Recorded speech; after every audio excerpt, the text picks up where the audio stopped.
Everybody, my name is Ezekiel Hall. I work here in the Veteran Services Center at Irvine Valley College, and I am the school certifying official, which means I am responsible for helping you access your VA education benefits and making sure that you're following the rules and IVC is following the rules so that everybody can receive the proper payments. I've got my contact information down there, so if you ever want to reach out to me, I'm always here to help you out. I'll show that again at the end in case you miss it. But I've got kind of a lot to cover, so I'm going to jump right into it. First, I want to go over some rules for maximizing your housing allowance. Now, this applies generally to the post 9/11 GI Bill, because that is what the majority of you are using, but the rules are very similar to for the other benefits with small variances. So for post 9/11 GI Bill, you always have to be attending more than half time. So that's at least 6.5 units during a fall and spring term when full-time is 12 units. If you are in 6 units or less, they will not pay you any housing allowance.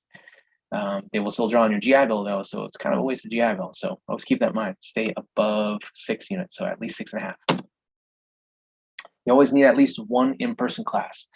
If you are taking all online classes, the VA will pay you at the online only rate, which is less than $1,000 a month, so a lot less. All your classes must be required for your academic goals. So if you are a business major and we've reported you as a business major to the VA and we're sending them your classes, and then you decide you wanted to take some basket weaving classes for fun, you can take them, but I can't count them towards your status for education benefits. And then last, you always need to request to use your GI Bill. So every semester you need to fill out that certification request web form to let me know it's okay to certify your classes. VA doesn't allow me to assume you want to use GI Bill and just submit them. So next I wanted to go over that full-time status requirement, or that more than half-time status requirement. So if you look at this guy's schedule, looks like he's in 12 units. You should be okay for fall, right? Not necessarily, no, because if you look at the details there for that sociology class, this one ends before the other one. It's only an 8-week class. So how the VA would pay that, they'd pay him full time until sociology 1 ends. And then after that, he's only left with the 9 units, and the VA will calculate that at 80% for the rest of the term. So when we catch these kind of things, we try and advise the students to, if you can, switch this class to a section that is full semester so we can get paid full rate all semester. Now that in-person requirement. Thankfully, I know because of COVID, everything's been online, but thankfully the feds passed a law last year that allows me to certify classes as in-person, even though they may be online, as long as they were intended to be in person, but were converted to an online class because of COVID. So if you look at the IVC class schedule, here's for summer, a couple of sections for econ. This one here is listed with days and times. And it even says, due to COVID, it's going to be taught online. So this one, basically, I can certify as an in-person class because I can see that it was supposed to be in person. This one, however, was listed as online, and it was always going to be online. So this one I would have to certify as an online class. Right. Saddleback is a little different. The identified there is with by using the location emergency internet. That means that we could certify this one as an in-person class, but this one would be an online class. Few more tips. Take advantage of priority registration. For the next upcoming term, spring 2022, it's going to be October 19th. So Eric and I always suggest that you are meeting with him to make sure that you have your classes planned out ahead of time. So when your date comes up, you can just get online, register, and be good to go. If you delay, if you wait, sometimes classes and sections can get filled up, and it may be difficult for you to kind of stay on track. Always apply for financial aid. I know many students, veterans, think that they are not allowed to use both financial aid and GI Bill in the same term. That is wrong. You can. Most of our veterans do, in fact.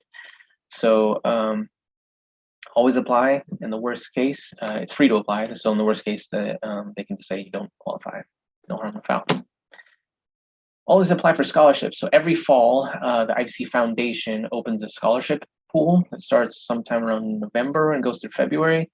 And they literally give out hundreds of thousands of dollars every year to students. And some of those scholarships are specifically earmarked for veterans. And you can't get it if you don't put your name in the hat. So you might as well apply. And they're not all academic based either. So if your grades aren't, if you don't have a 4.0, it doesn't mean you're not going to get a scholarship. So it's worth applying. And then last, just stay in contact with Eric and I. I mean, things change all the time. Your goals may change, rules for the VA may change. So just keep in contact with us. So, communication's key. And pass your classes. Yeah, this is probably the number one most important one. If you don't pass your classes, a lot of bad things can happen. If you kind of get a lot of Fs, you can start to get put on academic probation, or a lot of Ws, you can get put on progress probation. When you get put on probation, you can lose things like priority registration, you can lose your financial aid eligibility, and if you're on probation for too long, you can even get suspended from your GI Bill. So keep those grades up. Now, I wanted to go over a few different types of grades and what they mean for GI Bill, because this can get confusing for a lot of students. So first one's a drop. If you are in the schedule here listed below, and let's say 2 weeks into the term, you decide that biology is too hard and you want to drop it, you would get a drop, which means it doesn't show in your transcript, it doesn't count as an attempt, it doesn't hurt you at all, but you would, the VA considers it as if you were never in the class. So in this case, if you were in it for a few weeks, they would have paid you for that end part of August as a full-time student. But if you then drop it and get a drop, they're going to go back and make you pay that 20% of VAH that you got for this class. W's happen if you withdraw later from class, later in the term. A W does show on your transcript. And the VA right now, we consider it a punitive grade, which means you get to keep the money you earned prior to the W date, but after the W date, you start earning less. So let's say you withdraw on October 15th, you get to keep the BH you earned before October 15th, but then after October 15th, you're gonna start earning less. Fs, VAs consider this an earned grade. So if you go all the way to the end of the term, you attend the whole time, you try, you don't have to pay back the BH money if you get an F. FWs, this is the kind of more dangerous one that we want you guys to look out for. So this happens basically if you stop attending or stop participating in one of your classes. So at the end of the term, if the instructor says, yep, John failed this class, but he failed because I haven't seen him since October 15th. He posts that FW on your transcript with the last participation date of October 15th. And I see that, I have to tell the VA, yep, according to the instructor, the student stopped participating or stopped attending back in the middle of October. They would make that student then go pay back all the BH they earned for that class after the October 15th date. So even if you know you're going to fail a class, attend anyway, participate anyway, keep participating all the way through the end if you plan to earn BH for that class. So you don't get the FW. EWs is an excused withdrawal. This is usually like if you have some kind of like medical emergency or something to do with COVID, maybe you have an extenuating circumstance. You can petition for this through the admissions office. It does show on your transcript, but it doesn't hurt you. It doesn't hurt your GPA. It doesn't count as an attempt if approved, right? But the VA does generally consider it as if you were never in the class. So if at the end of the term, this student took an EW for Biology 1, they applied for and got approved for it, the VA could potentially make the student go back and pay all the BH they earned for this class for the entire term.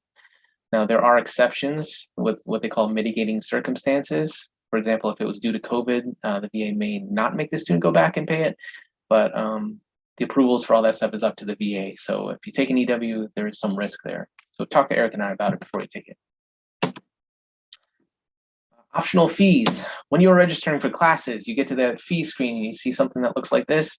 Anything under the optional fees area, the VA does not cover, so keep that in mind. If you do not opt out of anything under this section, you are responsible to pay for it. The VA won't cover it. Now, if you're thinking back right now, like, oh man, because I do see this a lot for the fall students, I didn't opt out of those and I don't want to pay them.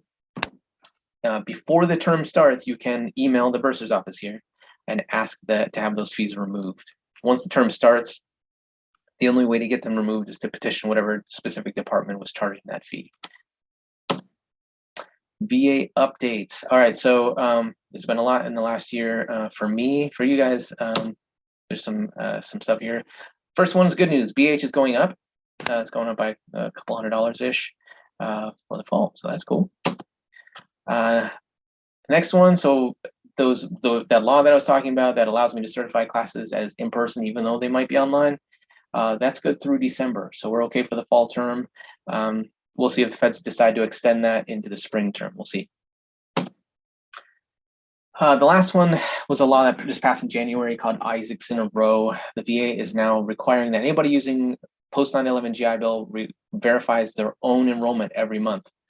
The good news for you guys on that one is it's a phased rollout. So it's not something you have to worry about now. They're guinea pigging it with other schools for right now. They're going to test it out on them, but they're saying that they plan around December-ish to apply to everybody. And they plan to do it via text. So if sometime during the term you get a text from the VA that says, hey, do you want to opt into text verifications? Definitely say yes, because that's going to be the easiest way for you to verify your enrollment every month. The problem is if you don't, you're going to have to call in and try and talk somebody on the phone to actually verify your enrollment, and it's going to be a much longer process. And the bad thing is if you miss 2 of them, if you don't verify enrollment, you miss 2 months, they're going to cut off your BH at that point. So long story short, if you get a opt-in text verification message from the Veterans Administration, say yes. And if you're not sure if they have a cell phone number for you there, you can call in and make sure that they have a cell phone number for you on file. All right, that's it. I know it was a lot. Thanks everybody for checking out our orientation. I know it's been a strange year with remote everything, but we just want to let you know that we are still here for you guys. We still have a lot of our services. We've got mental health support available to you. We have tutoring, we have emergency funds. We've still got Key doing our VSOC services here on campus. So if you need anything, please reach out to us. We have a great team that everybody wants to see you succeed, not just in your classes, but in your transition and in life in general. So again, thanks everybody for being here. Hopefully we can get back to more in-person stuff and do some of these activities like you see here in the pictures. Hopefully we can get back to that sometime soon. Thanks again, everybody. My contact info is down there. Definitely reach out if you need anything. We're here for you. Thanks. Bye.